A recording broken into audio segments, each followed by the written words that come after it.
Can you talk more about the witness, the inner witness? Actually, it is very difficult, Angelo, to talk about the witness. It's extremely difficult because words cannot reach the witness. And we can say something closer to the witness. The witness is actually the emptiness,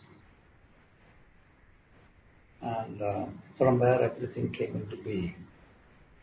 Because of that, it's considered as consciousness, because it has this knowledge which produces everything, which creates everything, maintains everything, and destroys everything. And that is considered as the deepest witness. So actually there is nothing, and it is beyond the scope of the mind. Our mind is created out of our interactions with the society. And so we understood, we have seen something in the very early childhood, and somebody said that, oh, this is a stone. So we created an idea of the stone, associated that idea with the matter which we have seen, and we understood that it is a stone. Next time we have seen a stone, we know that it's a stone. So all the things which are there in the mind is created out of this process. The two basic ingredients, as yesterday somebody was saying, these two words, like names and forms. Our mind is based on names and forms. And witness is beyond. So we don't have any language to portray this. And that's the difficulty in explaining about the witness. But masters were trying to lead people somewhere closer to this. I say this, I'm not saying this is an idea. It is beyond all ideas, beyond all concepts. It is beyond. So we cannot describe it at all. When I say emptiness, I use the word emptiness. It seems that you all have understood it. Emptiness cannot be understood by the mind. Mind is something. This something cannot understand the emptiness. So only by dropping the mind, you get into the emptiness. And then you understand what it is. And you understand it on the basis of becoming the emptiness. So the mediation of the mind is not required to be in the witness. So that is why it is so difficult to explain this phenomenon. It's not phenomenon. I cannot use any words. That's the difficulty. When I say, as I said, when I say emptiness, how we understand emptiness? Immediately, the mind creates an idea of emptiness. And we try to understand that idea. We are not understanding the emptiness.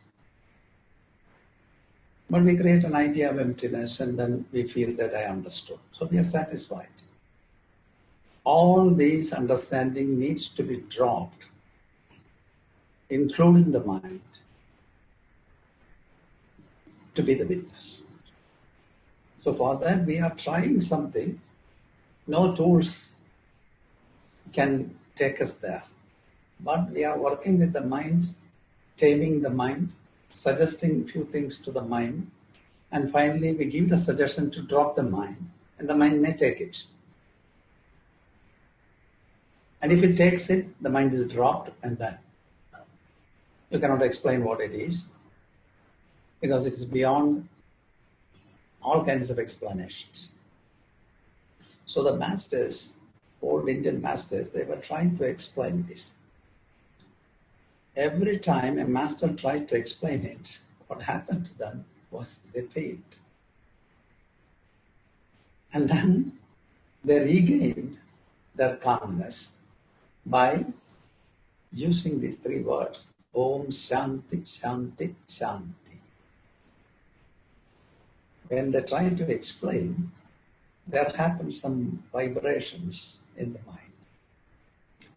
And then, creating another vibration to the mind, they try to drop.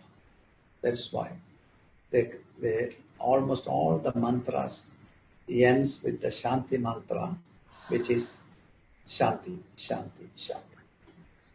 Shanti means peace, peace, peace. By trying to communicate, we get into a state of turbulence.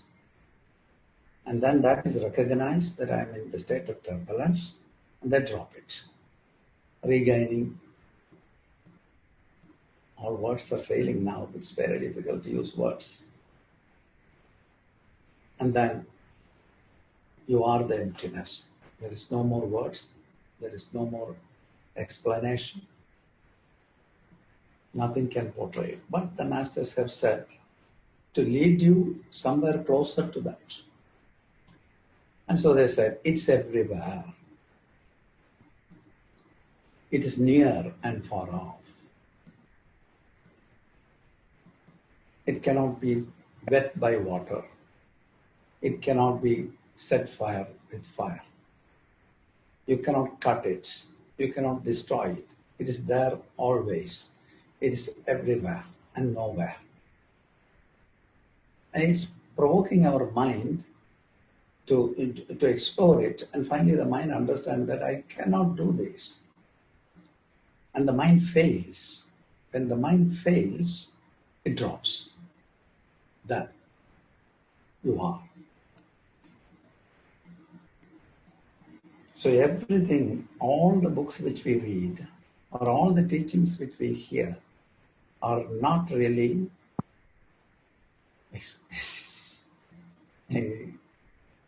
you understand, taking us to the witness is an impossibility. But we try something to tame the mind in a way that the mind can be really pushed into the unknown. Thereby, the mind drops, and then you are. So it's very difficult to explain. You understand, every time, anything which we say, the mind creates some idea and we try to live that idea. Including the idea of spirituality. We say spiritual, and we feel that I am spiritual. And I am satisfied because I am spiritual. This is a peripheral game the mind is doing. Mind has to do this peripheral game, otherwise the mind will be dead. We don't want our mind to be dead. And the mind itself doesn't want to commit suicide. And so it goes on creating ideas. It tries to live that idea. So far it does it, we will not be able to enter into the unknown. It's called unknown, actually. It can never be understood by the mind. Dropping the mind is the story. But we are preparing for that. For example, in the practice which I was suggesting, is also a small technique. Like I asked you to look at the toe. In the beginning, maybe the listener is not looking. Maybe a few times I am saying, look at the toe, feel the toe, look at the toe, feel the toe. And then a person comes to look at the toe and feel the toe. Then I ask to look at the ankles. The person starts to look at the ankle. Then slowly, he starts to obey commands. The mind, which is listening, starts to obey a command. And look at the knees, look at the thighs, look at the anus, look at the genital, look at the navel, goes on following some command. And then finally, we go on looking, look at the tip of the nose, tip of the tongue, tip of the nose, both the eyes, bhrumathyam. Look at the forehead, look at the mind, and look at the gap. And you unknowingly look, the mind drops. It's a cheating technique. It's trying to cheat the mind. It's like army technique. In the army training, they do left, right, left, right, left, right, left, right, about her. Then about her. Left, right, fire. And then suddenly fire. Otherwise, how can a person fire another human being? So it is a similar technique. So far, we are living with the mind. The witness remain unknown. And then we are preparing ourselves either by satisfying the mind to calm down the mind or surprising the mind to enter into the other side. And that is the techniques many different systems have evolved. Or you were asked to go on thinking about something particular, and then the mind starts to go on thinking that mantra or idol or figure or something, and then the mind forget all the rest of the things for the time being, and then this point needs to be taken out. And then when you take out that point, and then there is nothing. And so this is so much of a cheating technique in a way to surprise the mind to drop it. Otherwise, we will not do it. And so we try to leave the realm of mind, and we have no idea whether there is something beyond that. How can we get into the unknown? So far we don't know what is there. So by surprise, one day if we get there and we understand that, this is,